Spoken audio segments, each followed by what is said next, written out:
Hello, everybody. Welcome back to the Forbidden Land podcast.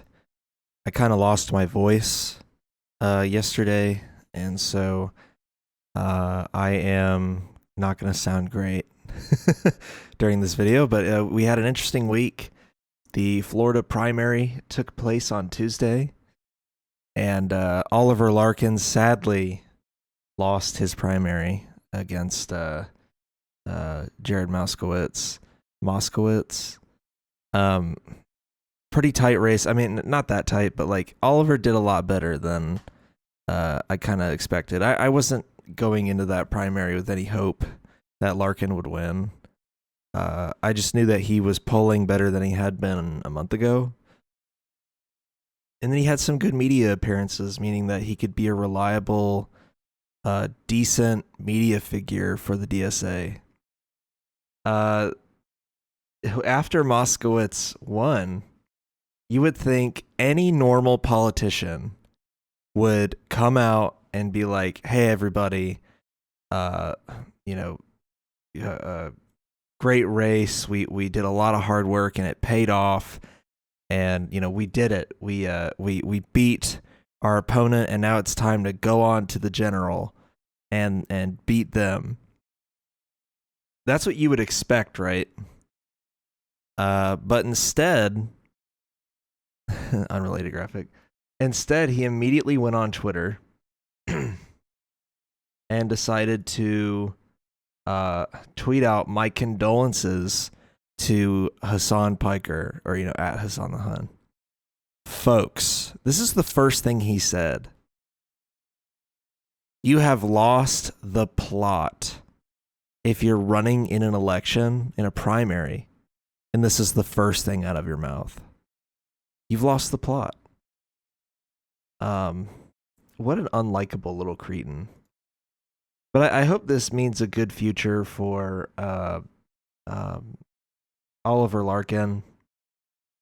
He's a really good guy to have do your media appearances for you. He's really good at shutting down conversations.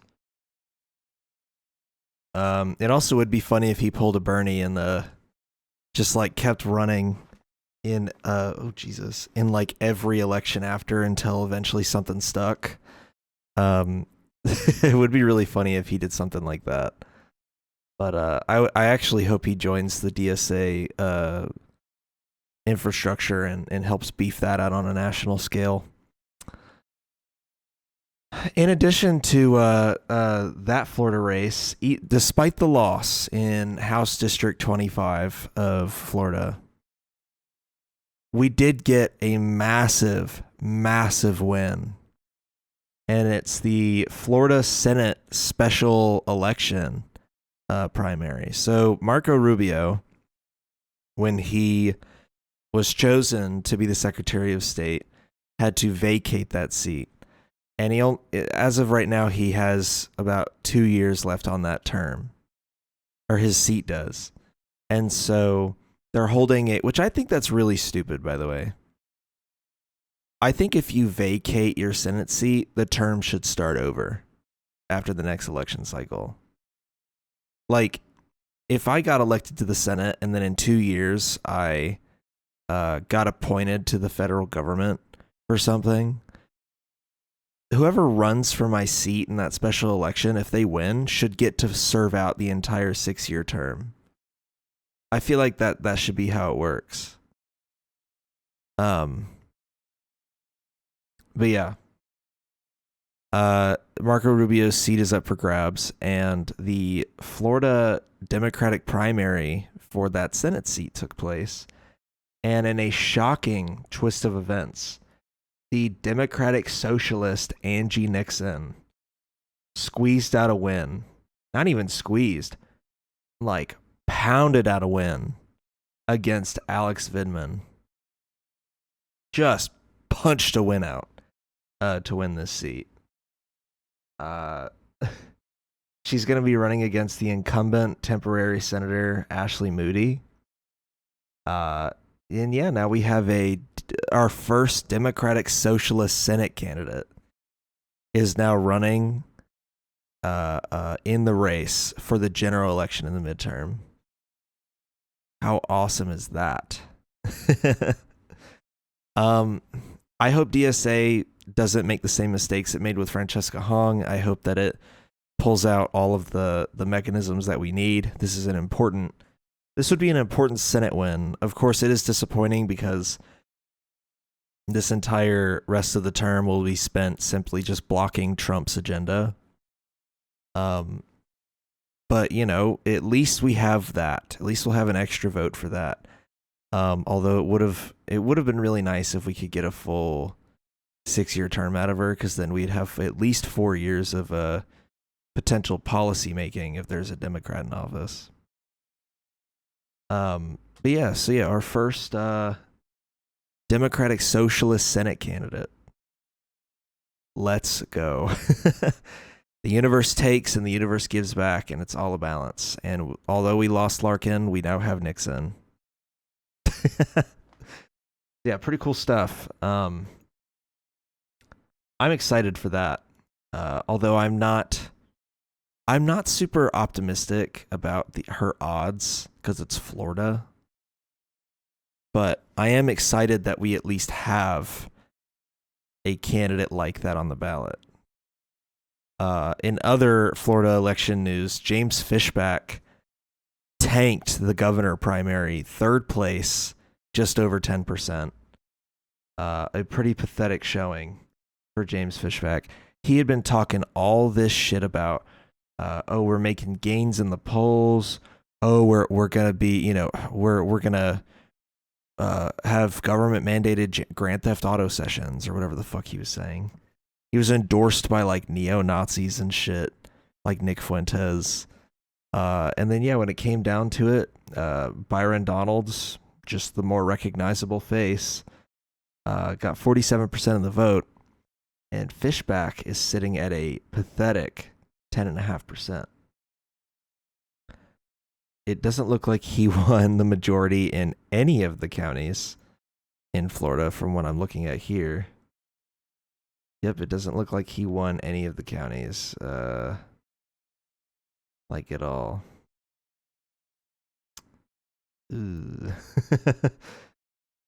All right, Fishback. Good riddance, dude. I was so tired of seeing his ass. I kept seeing him on social media. He was like the US's first kick streaming candidate. This dude was really banking on that unemployed non voting streamer fan base turnout, and he forgot that a lot of those people are children, and the others are stupid. So asking them to go out and vote for you is like asking a toddler to recite all of Shakespeare's works in one evening. Yeah, what an interesting showing for the primary in Florida. I don't know what other results we got from this past Tuesday. Let's see. What other races were there?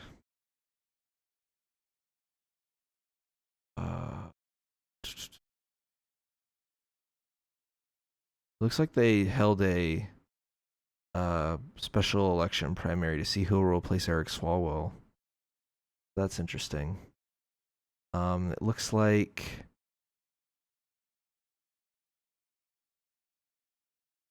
he had they're all like, it's Wyoming, Alaska, and Florida. Doesn't really look like we had too many other primaries that day. Yeah. So those are the results from that primary. I don't really have much on this doc because not much happened outside of last week when they shoved Trump into a catering cart and holy shit. Okay, I'll bring that one up later, but the only story that's happened is him being shoved into a catering cart. I've also just had a really rough week, so I haven't really been paying attention to the news that much. But it does look like I have a good clip. Looks like I have a good clip for later. Anyway, let's move on. So it looks like in Israel, Benjamin Netanyahu tweeted this out. He said, "Don't let them win." And it's a sign in Israel with like this huge banner draped over it. It says something in Hebrew on it. I don't know what it says. But it has 4 figures on the cover. And amongst those figures seems to be Zohran Mamdani.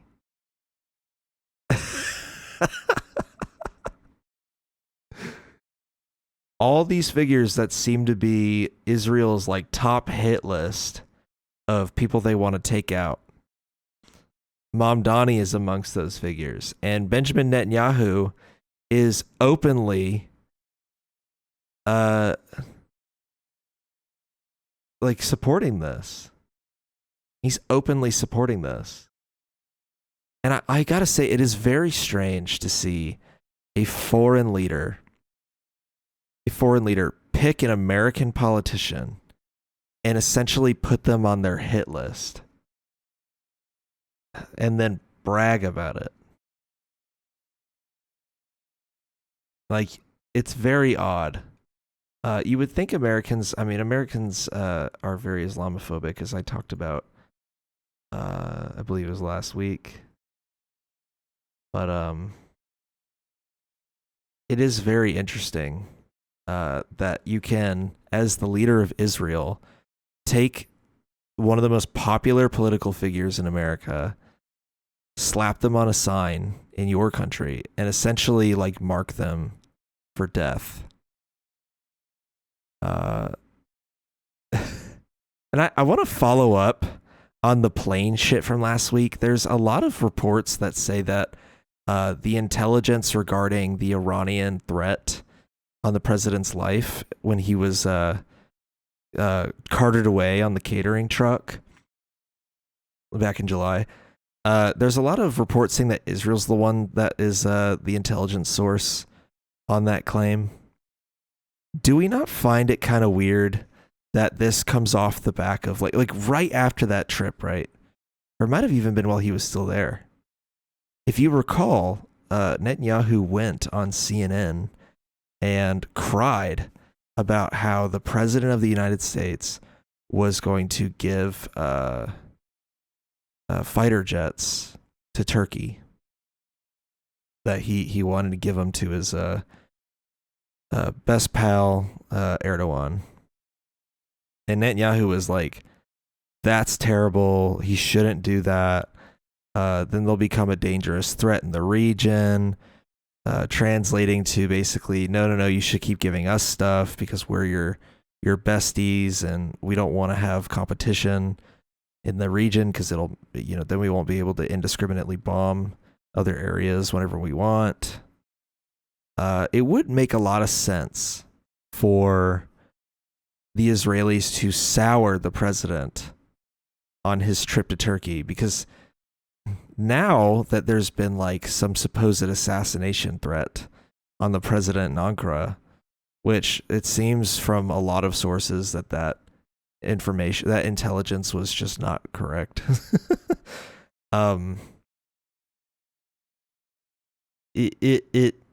It would make sense that like now that there's been this threat on the president, Trump might not want to go back to Turkey, thus souring the relationship and dynamic that Erdogan and Trump have, to keep continuing to share, weapons and military equipment with each other. It's just very interesting how dirty Israel plays in these games. Yeah, I don't know what else to say about that.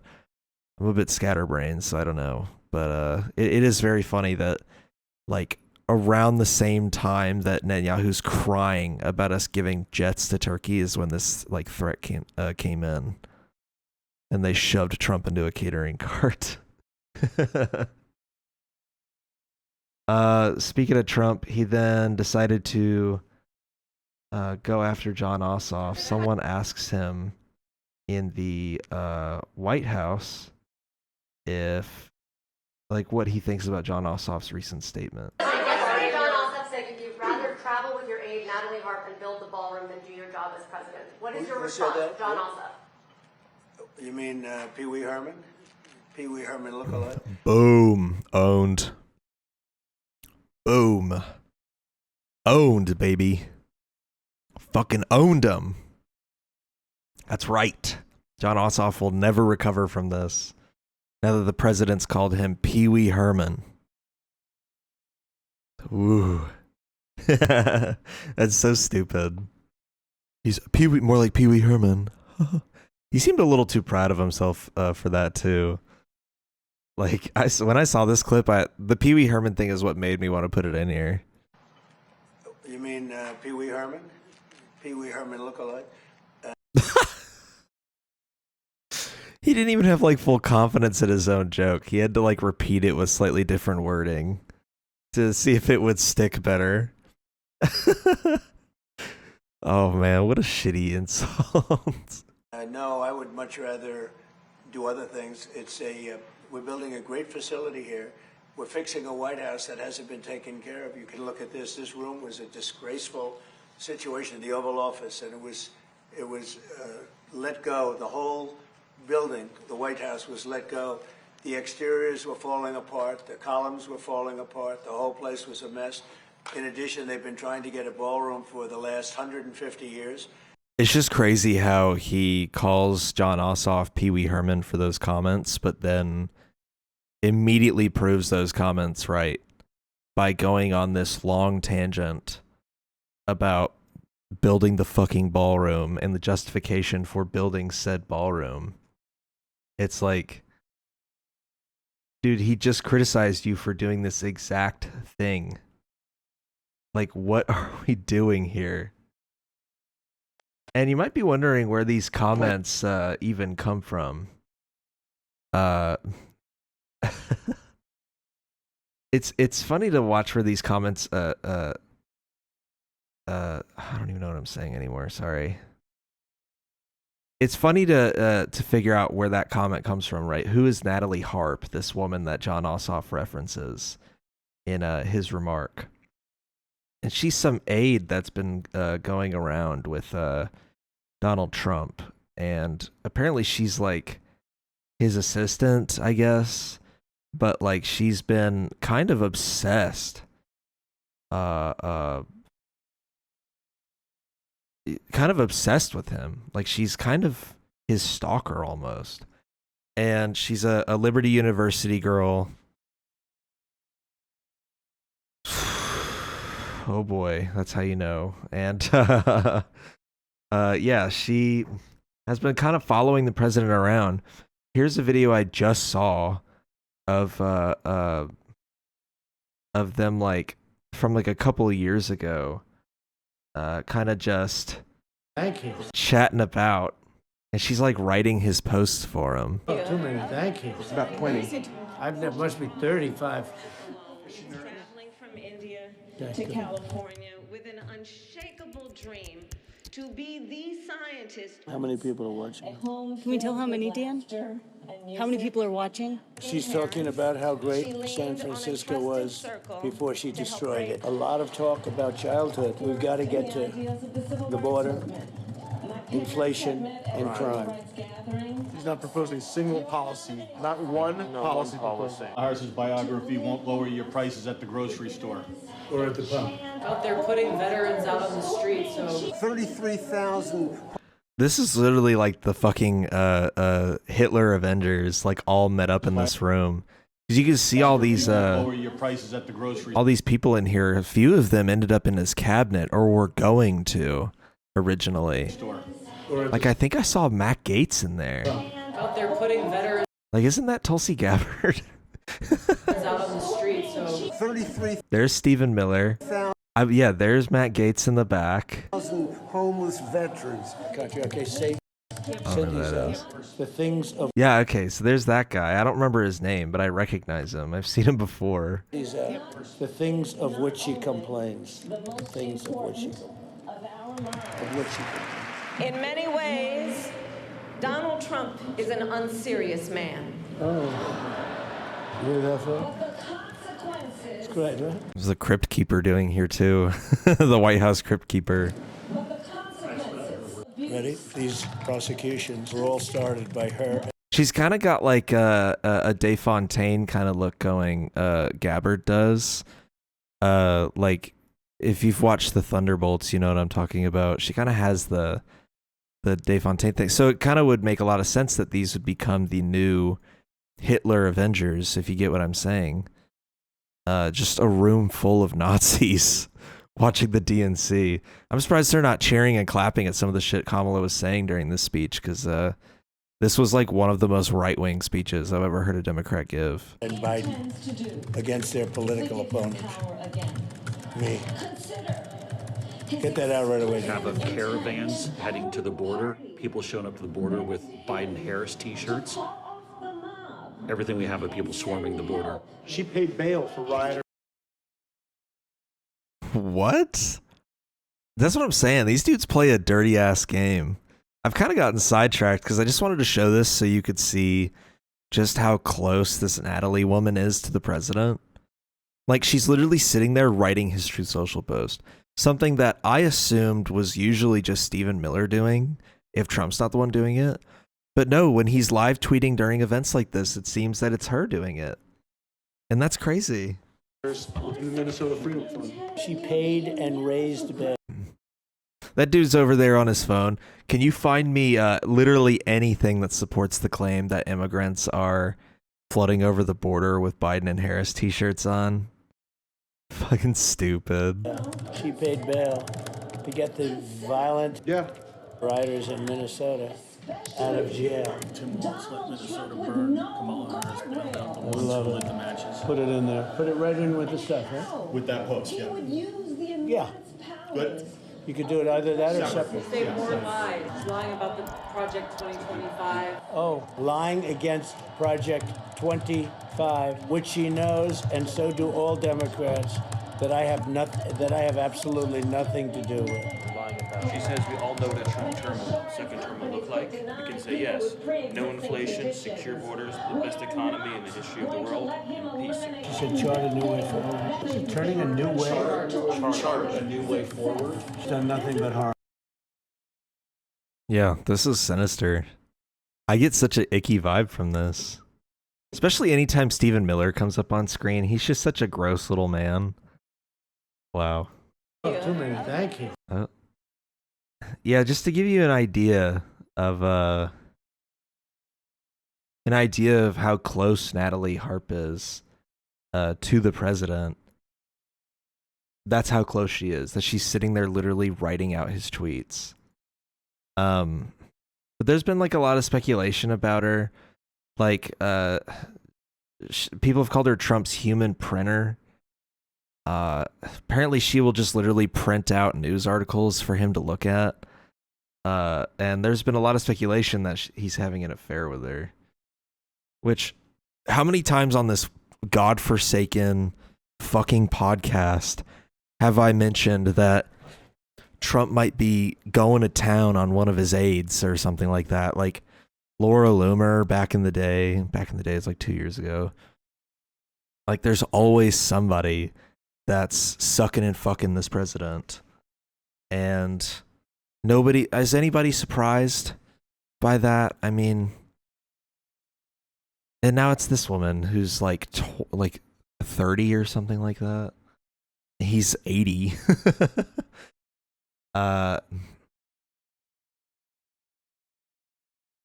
What? She wrote in a letter to the president, "You are all that matters to me. I don't ever want to let you down." And the president calls her sweetie, according to the New York Times. Oh my God.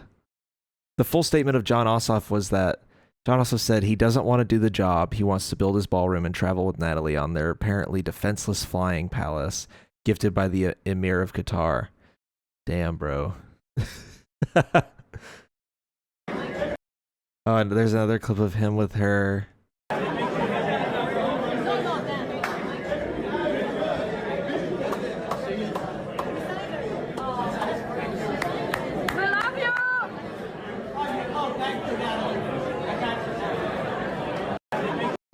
I gotta say, like, he needs to do a Mom Donnie and stop wearing clothes that aren't suits. Like Mom Donnie can rock anything, but Trump needs to just stick to the suit. He looks so bad in a golf outfit. He looks really awful in a golf outfit.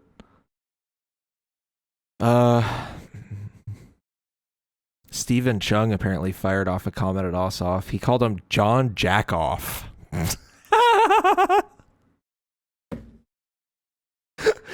John Jackoff has to be the biggest cuck loser in politics. He's a miserable person who hates this country. There is no fucking way, dude. This is the motherfucker who just said that. Come on, bro. My favorite thing about this guy is when they went to China, like all the people in Xi Jinping's like entourage were looking at this dude like, what the fuck? Like, look at any of the Getty's images that they took while they were in China, and all of the like the entourage that Xi Jinping had with him were looking at Stephen Chung like, what the fuck is going on with this guy? This unit of a man.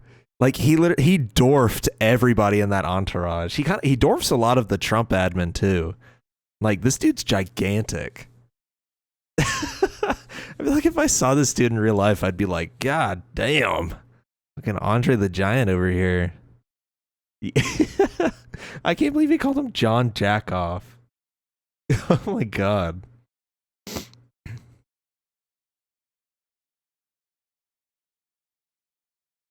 Let's see. I wanted to see if there was more information about this woman, because she's been really in the news cycle. I think because all of her like letters to Trump started coming out, where she's like very clearly like one of his OG stalkers, and Trump let her in because she's a white blonde woman. Oh my God, what? This is what CNN just reported about her. New breaking details about Trump's fiercely loyal personal aide, Natalie Harp. Our Kristen Holmes reporting tonight that Harp is physically close to Trump at all hours of the day. Sources also telling Kristen that Harp once jumped into the trunk of a vehicle in Trump's motorcade when she was told there was not room for her to travel with him to a hearing in a New York City courthouse. Dude, is she a Mossad spy? Who the fuck is this lady? How did they let her? What? How did the Secret Service not notice that she jumped into the trunk of the motorcade? What the fuck? That's crazy. What? She was denied the access to the motorcade, so she jumped in the trunk. Y'all suck at your jobs. The Secret Service sucks. You're telling me anybody can just hop in the trunk of the motorcade? That's nuts. What the hell? You know what though? Yeah, actually, I have the wrong perspective on this. Man, this is yearning. This is really yearning right here. If your woman ain't jumping into the trunk of your highly secure motorcade so she can be as close to you as possible at all times, is she really your woman? Dude, his own wife wouldn't sacrifice lunch to be that close to him, and this lady's risking her life jumping into the trunk of a highly secure motorcade just to be within like 20 feet of him. That's crazy. Get you somebody that's like Natalie Harp, who will write you love letters for years until you finally give in and give her a position in your cabinet. And then when you're denied access to the highly secure motorcade, you hop in the trunk and ride in the trunk. Holy shit, man. That's unhinged. Same home, the same family. So you understand where she's coming from. You guys grew up in the same home, the same. Oh, this is why I love CNN sometimes, dude. Once you learn that CNN in its modern iteration is was designed by somebody who used to work at ESPN, it all makes sense to you. Why it's formatted the way that it is. Tell me how this is in any way not indistinguishable from like TMZ. Family, so you understand where she's coming from in a way that no one else does. Yeah. I mean, what do you think? This is her brother. Well, my mom. I always hate when they bring on the family members of like right wingers to talk about them. And the right does it too. They bring on family members of like liberals to talk about them and shit on them. It's just not good content. Like, it's not useful. Like, yeah, they can say that all the live long day. They can say bad things about their family member. Who cares? You know, like, who cares about that? It's very just like catty and unprofessional. But I'm eating it up right now. Raised us with Drama the idea slop. that American exceptionalism was the correct way of looking at things. That the United States is the boss of the world. That, like, you know, slavery was back then, that was normal. People weren't bad because they had slaves. And honestly, and it's like Trump wants to take all those books out of schools. He wants to rewrite history. And so, like, I think that my sister, unfortunately, didn't break out of that delusion that my mom raised us with. And Trump is like everything that my mom taught us to respect. So I think that's where her infatuation for Trump comes from, honestly, because I don't think I don't know. it's a physical attraction. No. I'm gonna go ahead and just say right now that I'm sure that's what he thinks, that it's all their mom's fault and she just grew up this way. No. Everything I've read about this woman, it is like unhealthy, mentally ill levels of I'm sorry. Everything I scrolled to. Wow.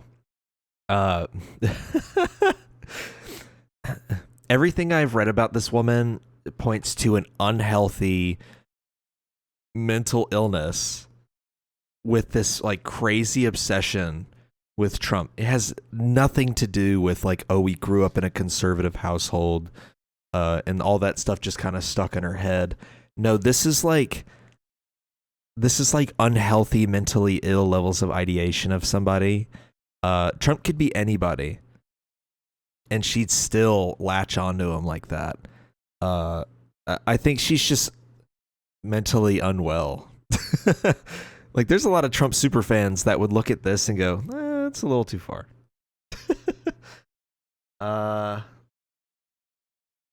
Oh, she's gone on OAN. Okay, so the thing I just read, a Trump aide. Oh, here, sorry. Natalie Harp spent a summer sleeping in the locker room at Trump's Bedminster Golf Club to remain close to him after she was denied a room. How many times is his security team denying her a space somewhere and she figures out another way to... Dude, stop. Hold the phone. What are we talking about? First, I read that the security denied her access to the motorcade. And this crazy motherfucker jumps into the trunk of the motorcade to follow him. Then they deny her a room at the golf club. And she breaks in anyways and sleeps in the locker room? Holy shit. This woman has to be Mossad. She has to be like a CIA plant, right? She has crazy espionage skills, infiltration skills. Ma'am, you can't be in here. You're a security risk. We can't have you staying here. Later that night, boom, boom, boom, boom, boom, boom, boom, boom, boom, boom, boom, boom. And she's like scaling the fucking building. I'm in, you know. Now she's in the locker sleeping, or in the locker room sleeping. That's so unhinged. And fellas, like I said, if she ain't breaking into your golf club to sleep in the locker room so she can be close to you, she ain't worth it. What the fuck, man? Yeah, apparently she's gone on OAN a lot, and she has like a really she's like a really weird vibe to her. Look at this. We can't talk about winning back the House and Senate in 2022 and the White House in 2024 if we don't act on the fact that we actually did win the White House and the Senate in 2020. We shouldn't be afraid to say that. That's a whole nother level of unhinged conspiracy. I guess they do kind of push that now, because back then they used to only really push the presidential part of that election. Sorry. But like nowadays they're starting to claim that Ossoff is not a legitimate senator because he was elected in the 2020 election. They don't really say it much about Warnock because he won again against Walker. But I guess if you wanted to stretch this conspiracy out to its natural conclusion, you would argue that if the Georgia results were rigged, then the Senate would have flipped Republican because there would have been 2 Republican senators from Georgia, thus making it a 52-48 split in favor of Republicans. I guess you could make that argument. It's a pretty weak argument. It's very dumb. I didn't know that she went this far with it. And she's still pushing it. Like, it's June in 2021 at this point in the clip. Like, and she's over here spouting that on OAN. Because it's true. We the people know America, as we know it, could be ending in the next 2 or 4 years, which is exactly what President Trump is warning of. They think if they can get President Trump, they can get the 75 million people to shut. Isn't that Corey Lewandowski? Yo. Shut up and stand down. And they, as President Trump said at CPAC yesterday, each of us, if we haven't already, have a decision to make. Not in 2022 at the ballot box, but right here and right now, to choose a side. And by the way, sidelines don't count. It just shows how desperate the Democrats were to find the votes to make up for President Trump's insurmountable lead. And they can be summed up in 2 words: Trump won. President Trump says... OAN is such a fever dream. I don't think it really exists the same way that it used to. But dude, the Biden era conservative media, or I guess this clip is from 2026. Is it really? Maybe they just typed the wrong year because it looks like they're going in order and it would make more sense if it occurred in... Yeah, they just typed the wrong year. This is still 2021. They just put the wrong thing. OAN doesn't really exist the same way that it used to. But God, dude, the right-wing media cycle during the Biden era, people were fed up with Fox because Fox wasn't pushing the election narrative as hard as the other networks, even though they pushed it hard enough to get sued over it. But they were still calling the election for Biden. People were fed up with them. So like OAN, Newsmax, all these other side media projects popped up. OAN was just crazy. Like you'd watch it, you felt like you were watching state media. Like, especially in today's context. I mean, look at the Chiron. There's a fucking Bible quote on the Chiron down there. Luke 8:17. Like, look at that. This network just feels like state-sponsored media. She reminds me of that lady on the news that's like, you know, there's our glorious leader is doing everything right. She talks about Trump like he's the Messiah. As Trump said, we've got a yada, yada, yada, you know, and it's just something that Trump said once. It is very disturbing. Every clip I've ever seen on OAN has some nasty little vibe to it. I don't think OAN exists anymore, though. At least not in the way that it used to. I know Newsmax still exists. But yeah, this network is bizarre, dude. Wants nothing. Certainly not us. For above all else, we want to save America. President Trump is right. We don't have the luxury to sit back and wait. Yeah, see what I mean? President Trump is right. Like staring directly into the camera. He's right. Wait, this is not an off year or in between year. This is the year we decide the future of our country. Could Trump supporters be labeled enemies of the state? Because they are still afraid, not just... Yeah, Biden famously doing anything to oppose Trump. Ugh, what a fucking disaster. President Trump, but we the people. Thank God for 4 years we had one who still inspires us to this day, as do the words he spoke at West Point over 1 year ago. which perhaps are even more timely now than they were then.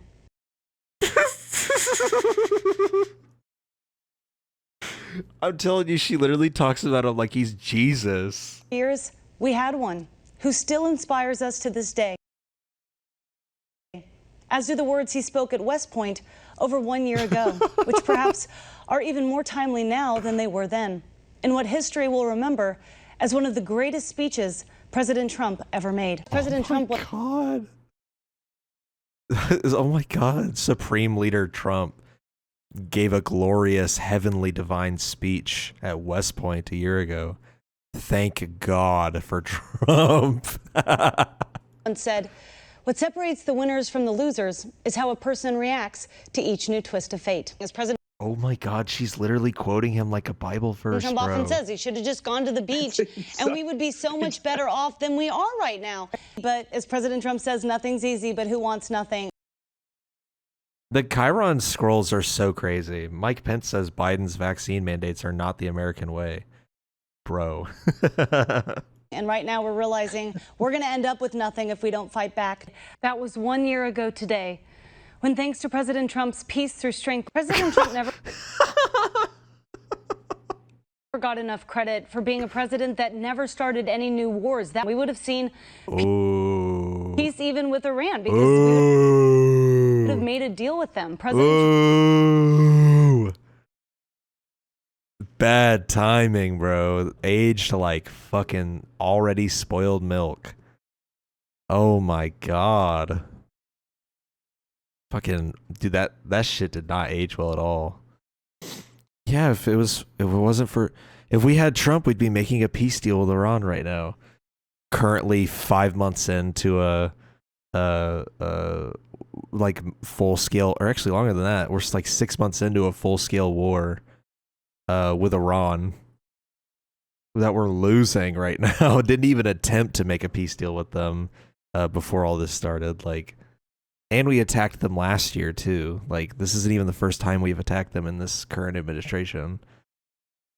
My God, man. Trump was on track to do that. It was beautiful to see, and it's so beautiful to see President Trump's living legacy going on, because this is a legacy of peace that will be passed on from generation to generation. Dude, I've never seen somebody glaze that shit so hard. Wow.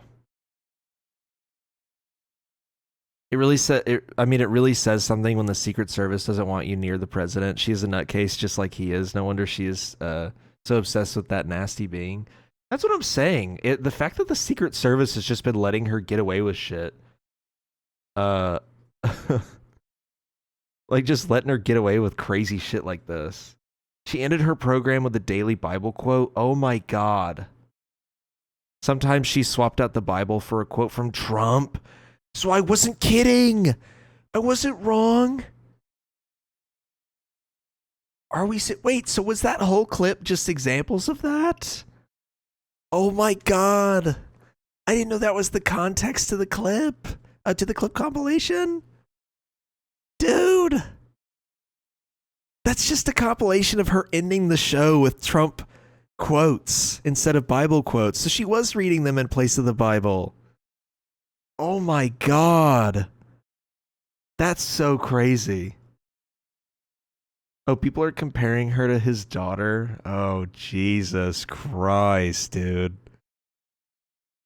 I mean, they're just both white blonde women, and that I don't really think they look that alike. Very different facial structure. I don't know. I think people are just getting lost in the fact that they dress the same and have the same hair. Like, they're just both white blondes wearing a white dress. A white sleeveless dress. They don't look that similar, people. Although that is interesting. But they don't look that similar. Why'd you decide to... Oh, here's John Ossoff explaining his comments. Lots of people have questions about it. Why'd you decide to invoke Natalie Harp specifically in that speech? Well, Jen, thank you for having me. And here's the... It is the year of our Lord, 2026. How on God's green earth do we still have a 4-second delay between news anchor and guest. Look at how long that was. Hold on. Specifically in that speech. Well, Jen, thank you. 5 whole seconds? Damn, bro. And here's the point. We're Get the in connection wartime. going. The commander-in-chief has mired us in this geopolitical disaster. People have lost their lives. Our naval logistics are frayed. The global energy system is in crisis. And he retreats into this bubble of West Wing aides who are his security blanket to make him feel good about himself. Wow. To reassure him that he's doing a great job, to help him while he designs his new ballroom and he adorns the Oval Office in gold and picks the interior decorations on this new luxury flying palace he received from a foreign prince. When every single minute of every single day, what the President of the United States should be doing is bearing his most solemn burden of care for the sailors and Marines and aviators and all service members deployed on his orders on the basis of his lies to this disaster in the Middle East. And just like the West Wing is full of sycophants who tell him what he wants to hear and enable him, so is the United States Congress, Republicans in the House and Senate who still lack the spine to tell this president what he doesn't want to hear. And one of those is Congressman Mike Collins here in Georgia. All right, we get it. I just wanted to hear him dog on Natalie Harp more, but he kind of just answered the actual question like he should have. Sucks having a decent candidate on the ballot in the state that doesn't focus on drama. It's just so nuts. Like, how does the White House security allow her to get away with all this shit? Here's the story about the trunk. As the motorcade idled outside his Trump Tower residence, staffers confronted a more immediate problem. There wasn't room for Harp, the hyper-loyal aide whose devotion to Trump had quickly entrenched her within his orbit. A screaming match in the lobby ensued, with Harp insisting that Trump had personally asked her to attend the court appearance. 2 sources familiar with the matter told CNN. Denied a seat but determined not to be left behind, Harp jumped into the SUV trunk, according to the 2 sources, and confirmed by a photo obtained by CNN. No way. Is there actually a photo? I eat this shit up for breakfast. Give me the photo. Is there a photo? Stop it. Is there actually a photo of her getting into the trunk? Cut it out. Where's the photo? That is not the photo. What? I don't even know what that is. That's a helicopter photo from a whole different incident. No. What is there? There's a photo of her in that trunk? You're kidding. Where's this photo? You've got to be kidding. They're going to mention a photo in the thing, but they're not going to show it? Dude, where's the photo of her in this trunk? Stop it.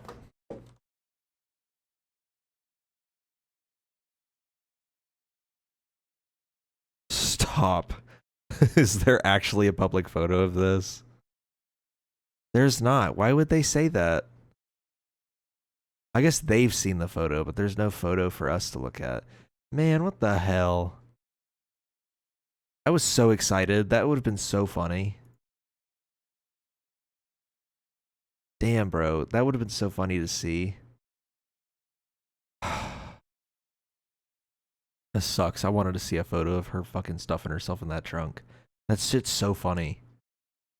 She screamed at the security team and then forced herself into the SUV.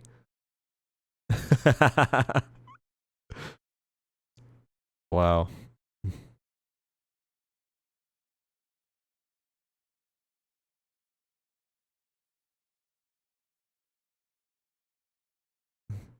Trump announced Caroline Leavitt's departure to spend more time with family in a leaked video from last night. She looks visibly isolated during a tense. What am I looking at? Okay, I don't even know what this is about. Oh, because she's in the helicopter with them. Oh my god, dude. I love catty bullshit like this. This is so stupid, but I love it. Oh, Jesus Christ. I know I'm just being a catty bitch this episode, but look at this. Bro, his head. Oh man, that's embarrassing.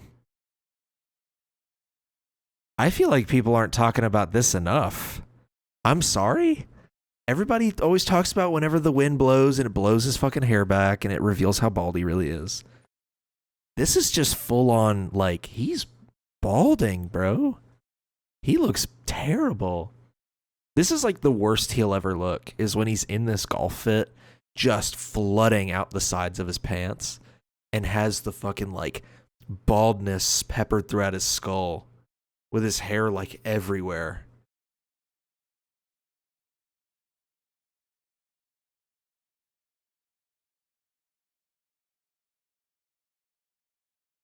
Look at this when it restarts. Holy hell.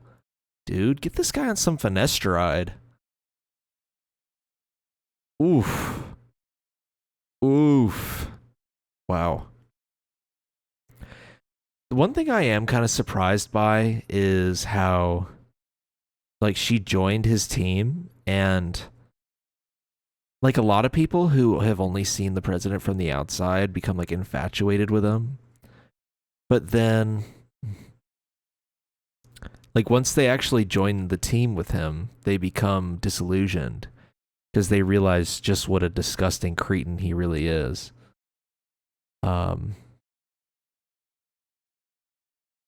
Oh god, there's people making Natalie Harp appreciation threads. Oh wow.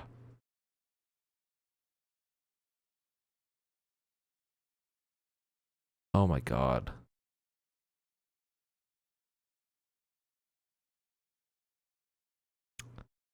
There's like a photo of them on Marine One.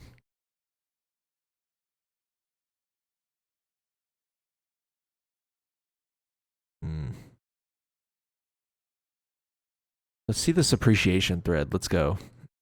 So it started off with God bless Natalie Harp, right?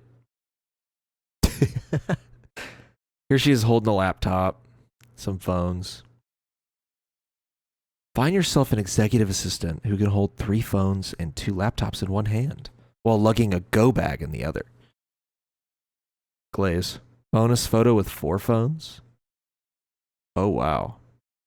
I gotta say, it is very impressive to see one human being hold not 1, not 2, not 3, but 4 phones. Color me impressed.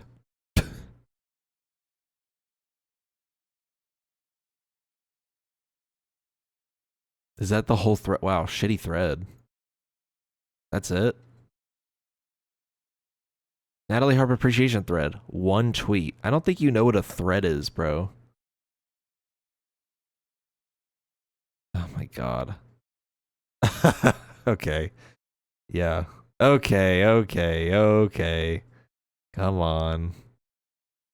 I don't think they know what a thread is. This is not a thread. This is like a single tweet with 1 response. Well, okay. That's all I got on her. God bless America. Sometimes I like to let loose on this podcast, get a little catty with it, talk about some shit that doesn't matter. It's been a slow news week. Sometimes we just gotta be catty little bitches. Sometimes we just gotta drag people. It's kind of funny.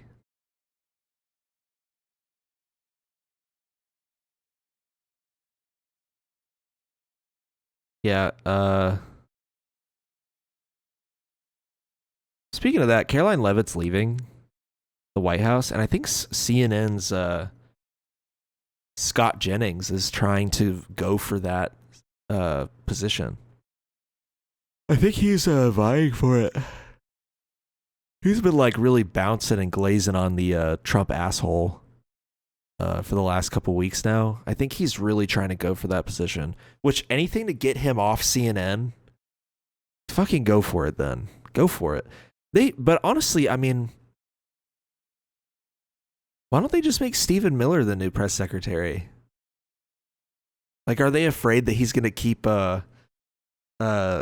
slipping in Mein Kampf quotes into like answers that he gives? One person in the White House is gonna like ask him a question. He's gonna drop a line about immigrants poisoning the blood of the superior race or some shit. Now, what was that one term he used? He like said something on a news network, and then he made them like retake the cut.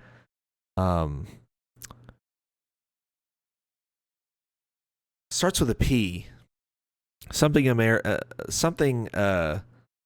like preliminary. Yeah, I think it's preliminary authority. He said he's got like the preliminary or plenary authority, something like that, and it's like a direct fucking like Nazi quote that he dropped right then and there.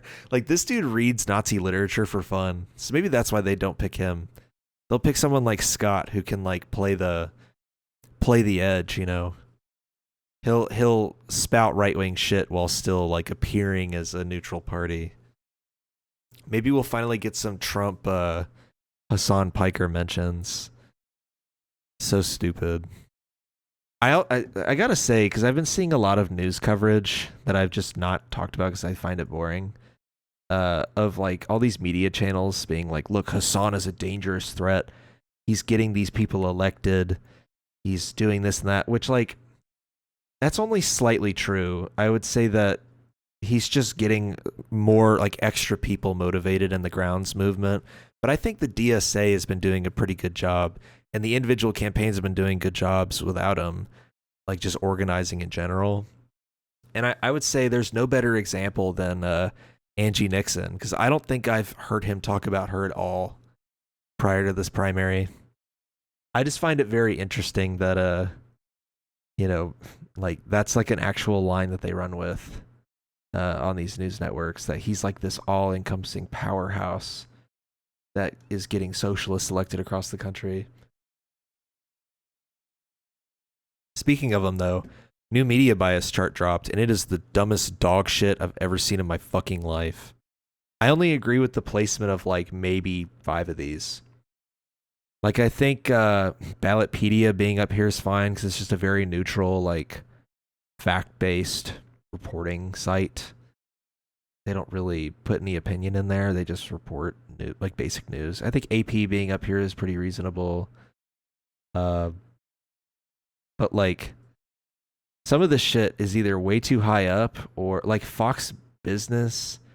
I guess they don't really talk too much about politics on there, but they're not great. Like Brett Baer being all the way up here as a fact-based reporting news like outlet, all the way up here. That's ridiculous. Wall Street Journal should be a little lower too. But yeah, Brett Baer being this high up on the list is very odd. Like any Fox News related net like program needs to be shoved all the way to the bottom. What else is on here? It's kind of hard to see them. NPR, I feel like could be a little higher. NPR is usually pretty fact based. The Atlantic should be lower. The Cuomo program shouldn't even be on here. Megyn Kelly being this high. Look at how high up Megyn Kelly is. Miss defending the rape of children when talking about the Epstein files is this high up on the list. New York Post is this high up. Daily Mail is this high up. That's insane.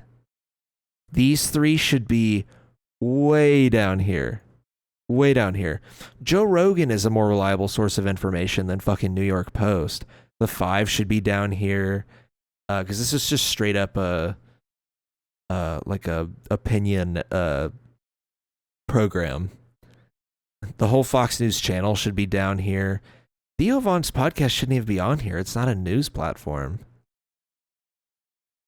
The Joe Rogan Experience, I don't even think this should be on here either. I guess people do get their news from these, but like in like Barstool, like these shouldn't even be considered news networks. I think Tucker Carlson is placed pretty appropriately, but I think Megyn Kelly should be right down there with him.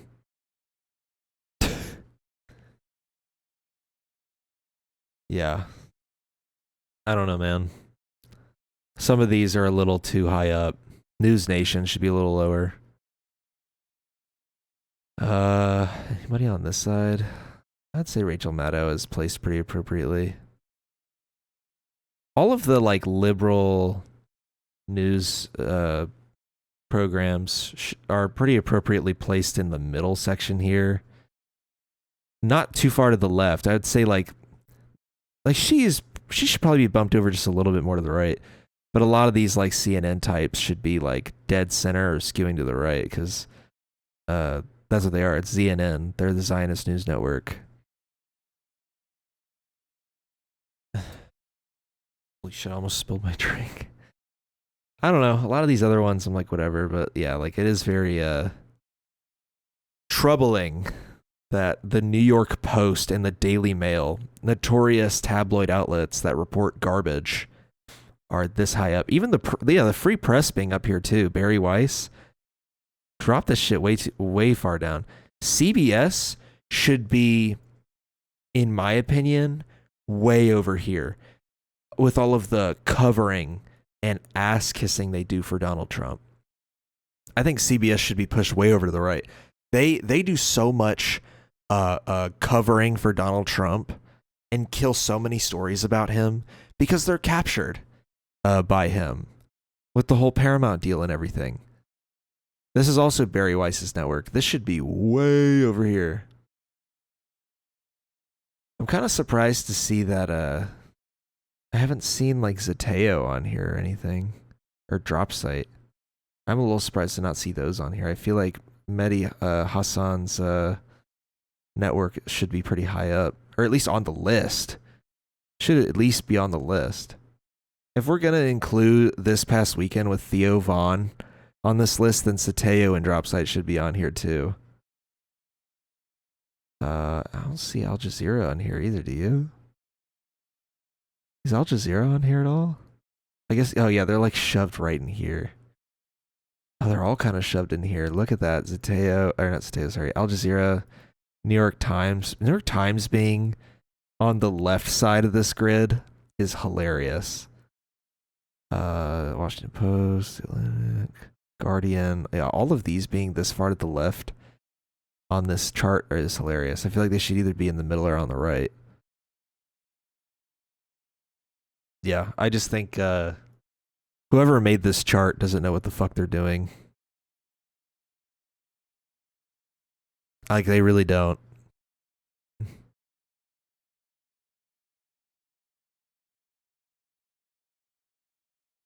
I also found out through this that Ground News has like a dubious background, and they might not be the most credible website to use. And you know what? That makes me really sad.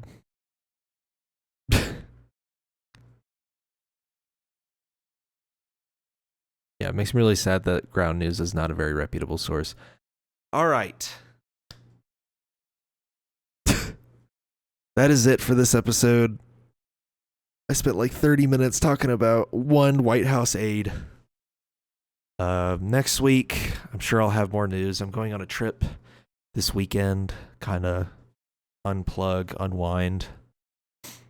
Hopefully I'm feeling healthier next week.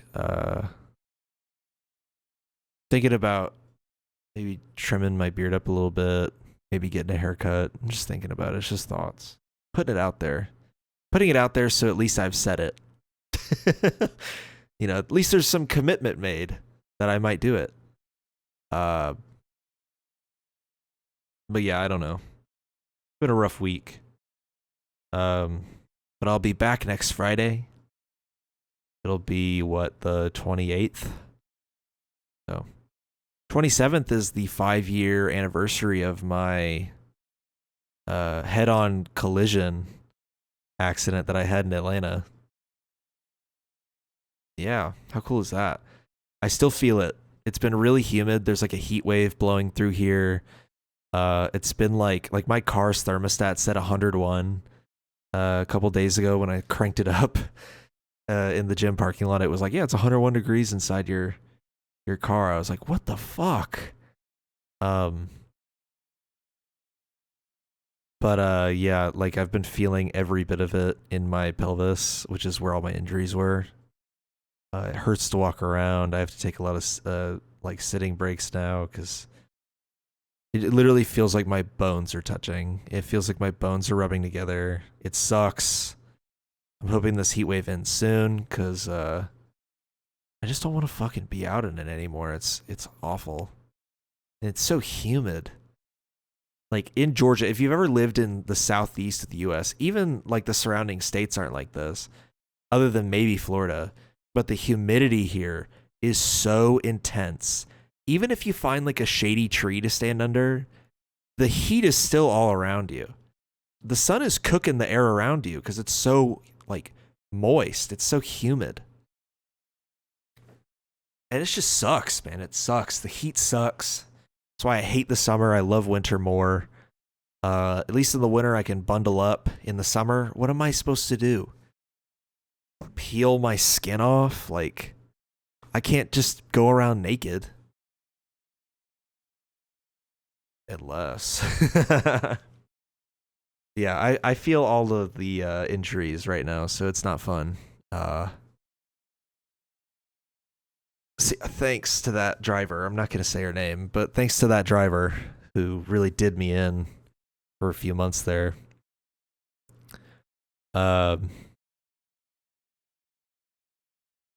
But yeah. Anyway, sorry. Just having a tough one this week.